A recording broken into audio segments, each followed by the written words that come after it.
हम लोगों ने तय किया, क्योंकि नीति आयोग की रिपोर्ट में आपने देखा होगा बिहार जो है गरीबी में, पलायन में और बेरोजगारी में नंबर 1 है। और 20 साल से यहाँ एनडीए की सरकार चल रही है और सबसे बड़ा इशू जो है पलायन का है, बेरोजगारी का है, महंगाई से महिलाएं हर कोई त्रस्त हो चुका है। तो इसी के तहत जो हम लोगों ने तय किया, जगह जगह जाकर के, कई जगह कहना है स्मार्ट मीटर से लोग परेशान हैं, लैंड सर्वे दाखिल कार्य में जिस प्रकार से घुसखोरी हो रही है उससे लोग जो है बहुत परेशान हैं, ब्लॉक थाने में भ्रष्टाचार बढ़ा हुआ है, कोई किसी की सुन नहीं रहा है। इसी के तहत हम लोगों ने तय किया था कि हम लोगों की सरकार आएगी, क्योंकि महंगाई इतनी ज़्यादा है कि महिलाओं को घर चलाना मुश्किल हो रहा, बचत कुछ नहीं हो पाता, अपने पैर पे कम से कम खड़ी हूँ, आर्थिक न्याय उन महिलाओं को हम लोग दें। इसलिए माई बहन मान योजना के तहत हम लोगों ने घोषणा किया है और ये प्रण है कि उन महिलाओं को सरकार बनते ही 1 महीने के भीतर इस योजना की शुरुआत कर दी जाएगी और हर महीने प्रति माह 2500 रुपये उनके खाते में जाएगा। इसी के तहत हम लोगों ने तय किया कि बिहार में बिजली जो है देश भर में सबसे ज़्यादा महंगा बिहार में बिजली मिलता है, तो 200 यूनिट फ्री में बिजली हम लोग जो है हर घर लोगों को उपलब्ध कराएंगे। जो वृद्धा पेंशन है, सामाजिक सुरक्षा पेंशन है, जो बगल में झारखंड में चले जाओ तो वहाँ 1000 रुपये है, यहाँ 400 रुपये मिलता है और इस महंगाई में कोई मतलब नहीं है। तो इसलिए इसको 400 से बढ़ा करके हम लोग जो है 1500 रुपये करेंगे।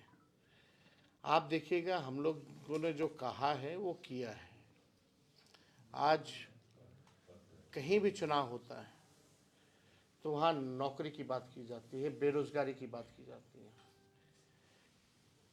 बोला जाता है कि 10 लाख नौकरी दिया जाएगा, 20 लाख दिया जाएगा। कहीं भी प्रदेश में आप चुनाव देख रहे तो इसकी शुरुआत बिहार से हुई। हम लोगों की सरकार नहीं बनी, कुछ सीटों से हम लोग रह गए, लेकिन जब 22 में दोबारा मुख्यमंत्री उधर से छोड़ करके इधर आए तो हम लोगों की जो महागठबंधन की सरकार जो 17 महीने चली उसमें 5 लाख लोगों को हम लोगों ने सरकारी नौकरी दिया।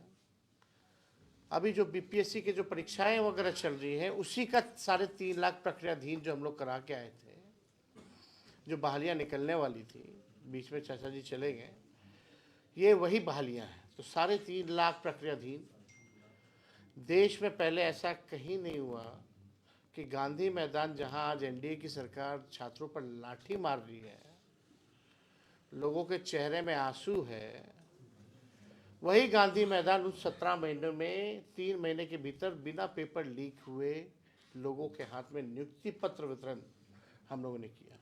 वही पटना का गांधी मैदान जहां रैलियां निकलती हैं पॉलिटिकल पार्टियों की, वहाँ हम लोगों ने बेरोजगारी को ख़त्म करने के लिए रैला निकाला और एक साथ पूरे बिहार में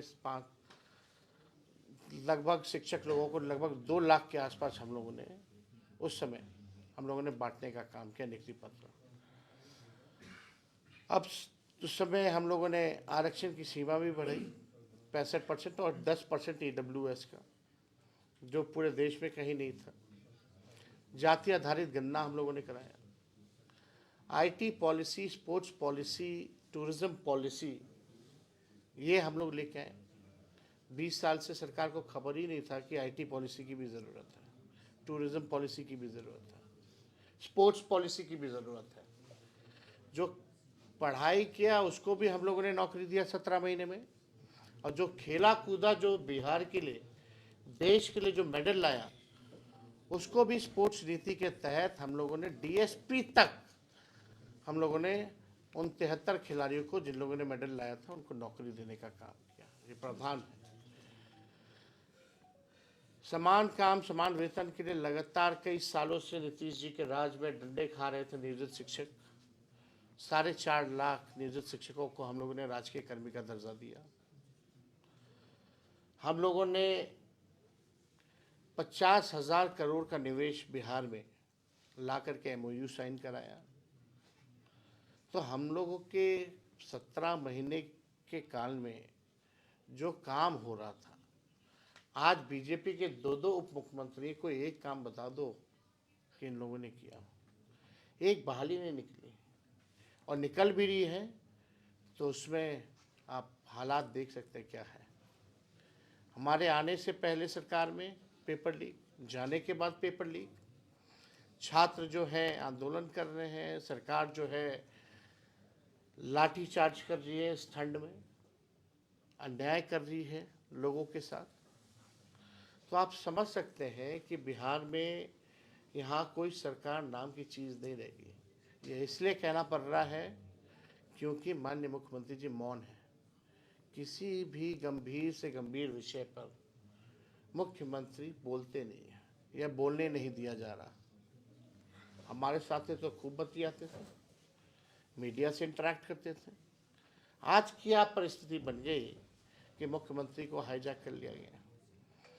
यात्रा पे वो निकले, किससे संवाद कर रहे हो, किससे बात कर रहे हो? जो अधिकारी जो ट्रेन किए हुए उन्हीं लोगों के साथ, जो पटना में सिस्टम बैठता है वही सिस्टम घूम रहा है, तो किससे संवाद कर रहे हैं? और इस यात्रा के नाम पे 2 अरब 25 करोड़ 78 लाख रुपए खर्च किया जा रहा है। आप कहो बिहार गरीब राज्य है, और दूसरी तरफ एक यात्रा पर अपने मालिक से बात करने के लिए वो भी नहीं कर रहे हैं। वो उस पर अगर 2 अरब 25 करोड़ 78 लाख रुपए खर्च किए जा रहे हैं तो पैसा कहाँ है, कहाँ खर्च हो रहा है? ये यात्रा अधिकारियों की लूट की छूट की यात्रा है। ये प्रगति यात्रा नहीं, ये दुर्गति यात्रा है। किस बात की प्रगति आप बोल रहे हैं? बिहार को अब विशेष राज्य का दर्जा के बारे में माननीय मुख्यमंत्री जी जनता दल यूनाइटेड अब क्यों नहीं बोल रहे हैं? क्यों नहीं भाजपा के लोग अब दिला देते हैं बिहार को विशेष राज्य का दर्जा? चुनाव में तो बोलते हैं, वादा करते हैं कि देंगे, लेकिन जब चुनाव खत्म हो जाता है, सबसे ज़्यादा वोट बिहार से मिलता है, सीटें लगातार 3 बार से NDA को जाता रहा है MP का। कितने केंद्र मंत्री बिहार में, उनका काम गिना दो ना, बिहार के लिए क्या किया। शायद बिहार के लोगों को पता ही नहीं होगा कि कितने केंद्र मंत्री हैं, या यहाँ भी जो मंत्री है उनका भी नहीं पता होगा कि कौन मंत्री है। ये हालात है। तो पूरी तरीके से सिस्टम यहाँ जो है अफसरशाही काबिज हो गया है। माननीय मुख्यमंत्री जी टायर्ड हो चुके हैं और रिटायर्ड अधिकारियों के साथ वो सरकार चला रहे हैं। तो अब लोगों का भरोसा उन पर से उठ गया है। अब माननीय मुख्यमंत्री जी कोई निर्णय लेने लायक नहीं रह गए। तो हम लोग हर जगह यात्रा जा रहे हैं। आज कैमूर में हम लोगों का आना हुआ है, सभी लोगों से बातचीत होगी, संवाद होगी, और आप लोग जितने पत्रकार भाई हैं, अगर आप लोगों को कोई सवाल पूछना है तो ज़रूर पूछ सकते हैं। 4 दिन पहले नीतीश कुमार को लेकर चर्चा हुई थी कि सरकार में फिर जाने वाले हैं, उनका कि अब हम जाने वाले नहीं हैं, बीजेपी के साथ ही रहेंगे। हम तो पहले से कह रहे थे भाई, कौन उनको ले कौन रहा है? राजद में मतभेद दिख रहा है। आपके पिताजी कहते हैं कोई के लिए दरवाजा खुला है, आप कहते हैं कि नए साल में मैंने, तो हम राय देते हैं ना उनको, हमने राय दिया है। अच्छा, BPSC जो अभ्यर्थियों पर लाठीचार्ज हुआ, उसके बाद उनकी परीक्षा हुई बापू सभागार वगैरह में जो कैंसिल हुआ था, सभी जगहों पर रद्द करने की मांग आप भी लगातार कर रहे हैं, इसको लेके क्या कहना है आपका? अब तो परीक्षा हो गया। उस पर इस आंदोलन को कुचलने का प्रयास किया गया, डाइवर्ट किया गया। हम किसी पे टिप्पा टिप्पणी नहीं करना चाहते हैं, लेकिन ये आंदोलन की शुरुआत आप लोगों को पता होना चाहिए कि कहाँ से हुई थी। ये स्वतः छात्रों ने आंदोलन शुरू किया था। कोई प्रेस कॉन्फ्रेंस में BPSC के लोगों ने नॉर्मलाइजेशन की बात की थी और लोग कंफ्यूज थे, स्पष्ट नहीं था BPSC का स्टैंड। इस नॉर्मलाइजेशन के खिलाफ छात्रों ने सबसे पहले आवाज़ उठाया। जब छात्र नॉर्मलाइजेशन को लेकर के सवाल उठा रहे थे तो लोग कहाँ थे, कहाँ गए थे? हम लोग 28 नवंबर को विधानसभा में हम लोगों ने इस बात को उठाया। हम लोगों ने वीडियो कॉल पे लोग बुलाए, हम कटिहार थे, कटिहार से हम आए क्योंकि छात्र नहीं चाहते थे कि इसका राजनीतिकरण हो, कोई पॉलिटिकल माइलेज ले, इसलिए जो है हमने जो है इसको पॉलिटिकलाइज नहीं होने दिया। हम भी चाहते हैं तो अपने लाखों लोगों को बुला के बैठ जाते, लेकिन मामला कुछ और होता तो बड़ी बात नहीं है हमारे लिए। लड़ाई तो सर आप सुन लीजिए, सुन लीजिए, यूपीएससी के परीक्षार्थी पूरा समझना पड़ेगा ना, बतिया सीख सुन को। लेंगे। सर यूपीएससी के परीक्षार्थी अभी जो शॉर्ट टाइम का पीरियड दे करके एग्जाम करा दिया गया है उसके विरोध में है। उसके बारे में सरकार क्या कहना आप देखिए ना, आप बोल लीजिए सर। हम मिले उन लोगों से, हम भी चाहते तो लोगों को बुला के बैठ जाते, इधर गाइड कर देते, उधर आप रख दिए, कोई इधर बुलाता कोई उधर बुलाता। हमने उस समय भी कहा था कि हमारा पूरा नैतिक समर्थन उन छात्रों के साथ है, और उनसे मिलने के बाद हमने एक बार नहीं 2 बार मुख्यमंत्री को हमने पत्र लिखा। अब आप बताइए, लोकतंत्र में, संवैधानिक ढांचे में अगर नेता विरोधी दल, माननीय मुख्यमंत्री जी तो मौन विधानसभा में भी रहे, दोनों सदन में कुछ नहीं बोले किसी भी इशू पर। इस बार हमने जब चिट्ठी लिखा नेता विरोधी दल के हैसियत से, छात्रों का जो संदेह है कि भाई बीपीएससी को क्लियर करना चाहिए कि नॉर्मलाइजेशन होगा कि नहीं होगा, माननीय मुख्यमंत्री जी ने कोई जवाब नहीं दिया। अब आप समझ सकते हैं वो किसको जवाब देंगे फिर। उनकी जवाबदेही 13-14 करोड़ बिहारियों के प्रति है।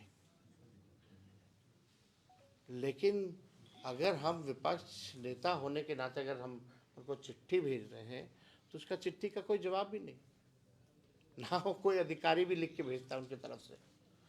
ये हालत है बिहार की।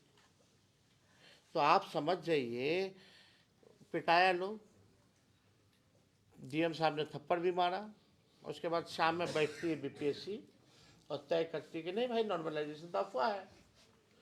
अरे जब अफवाह था तो तुम 10 दिन पहले क्यों नहीं कहे। हम लोग सदन में उठा रहे हैं, मुख्यमंत्री को चिट्ठी लिख रहे हैं, आंदोलन पे छात्र बैठे हैं, अब कैसे पता चलेगा बीपीएससी को। छात्रों को मिलने नहीं दिया जा रहा है मुख्यमंत्री से, ना बीपीएससी चेयरमैन से, कैसे पता चलेगा। तो और सर्वर डाउन हुआ 2-3 दिन, लाखों अभ्यर्थी जो है फॉर्म नहीं भर पाए, वो किसकी गलती है। इसको लेकर के भी हमने चिट्ठी लिखी। बाद में जब मामला तूल पकड़ने लगा तो कुछ लोग आए हैं, उसमें एक एक्टर है, एक डायरेक्टर है, एक प्रोड्यूसर है और एक वैनिटी मैन है।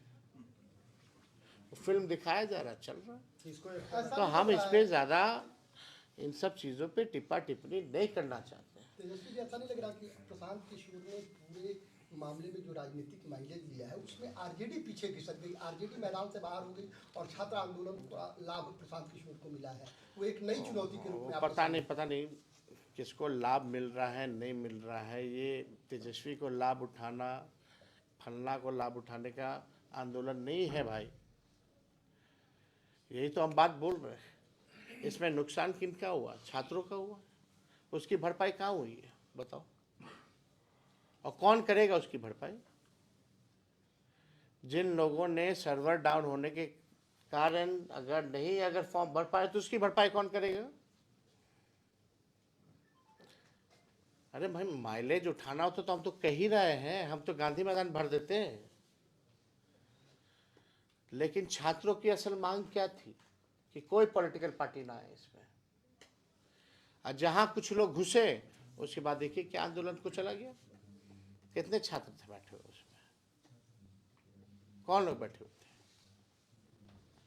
हमको इस पे टिप्पा टिप्पणी नहीं करना है। ठीक है, सबके तरीके अलग हैं, राजनीति है, राजनीति सबको करने का अधिकार है, लोकतंत्र है।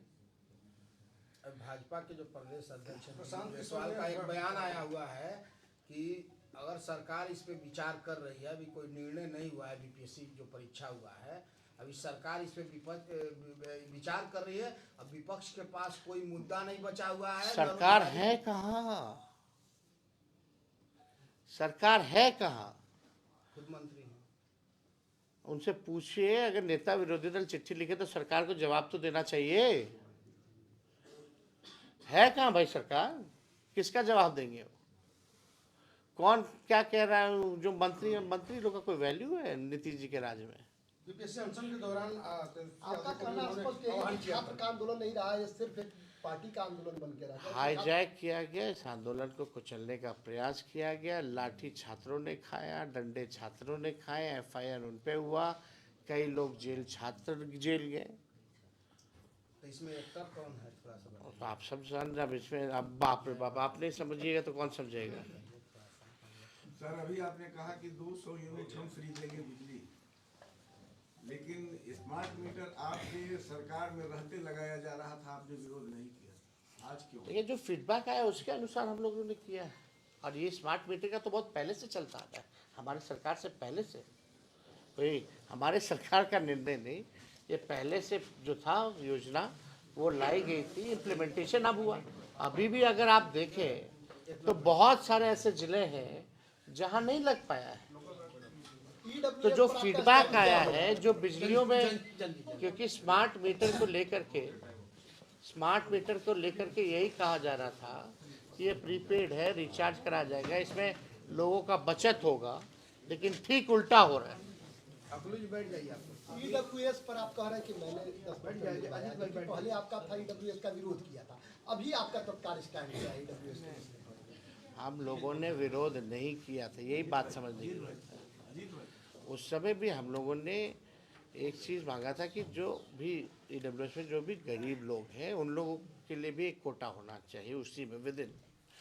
और दूसरी जहाँ तक बात है, हम लोगों ने ईडब्ल्यूएस को नहीं हटाया, हम लोगों ने 75% आरक्षण जो लागू किया उसमें 65% हम लोगों ने बढ़ाया। और